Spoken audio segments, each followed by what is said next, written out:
আসসালামু আলাইকুম রহমতুল্লাহ। সবাই কেমন আছেন? আশা করি সবাই ভালো আছেন। ফজরের নামাজ পড়ে আমি কবরস্থানে এসেছি।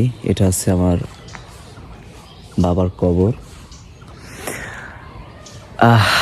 চারিদিকে খুব শুনশান, বাজঝাড়, কিছু লোকজন এখনো অত ওঠে নাই। আসলে ভিডিওটা আমি করছি যে আমি আমার বাবার কবর জিয়ারত করতে এসেছি এই জন্য না। এসেছি যে আমি কখনো একা একা কোনো কবরের পাশ দিয়ে যাইতে পারতাম না, ভয় লাগতো।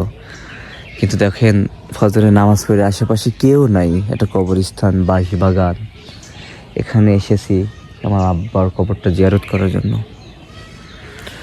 আমি ঢাকা থেকে এসেই আমার প্রথম কাজই হয় আমার বাবার কবরের এখানে একটু আসা। এখানে আসলে একটা জিনিস মনে হয় যে আসলে দেখো কত মানুষ এখানে শুয়ে আছে, কারো কোনো দুনিয়াবি চিন্তা নাই, টেনশন নাই। কিন্তু আমাদের কত চিন্তা, কত টেনশন, যার কারণে আমরা দুনিয়ায় আল্লাহর দেওয়া বিধানগুলোই ভুলে যাই। কিন্তু সব কিছুর সমাপ্ত একদিন এখানে এসে হবে। তার আগে আল্লাহ তাআলার কাছে আমরা দোয়া করি, আল্লাহ তাআলা যেন আমাদেরকে আল্লাহর পথে আসার তৌফিক দান করে। এই কবরবাসীর জন্যও দোয়া করি, আল্লাহ তাআলা যেন তাদেরকে জান্নাতের সর্বোচ্চ মোকাম দান করে।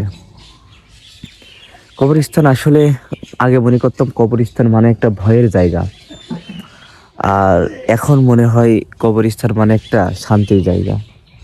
আমি এখানে যতবার আসি আমার মনের ভিতরে একটা শান্তি ফিল করি আমি, যে আমার বাবার কাছে আসতে পারছি, তার জন্য আল্লাহর কাছে একটু দোয়া করতে পারছি।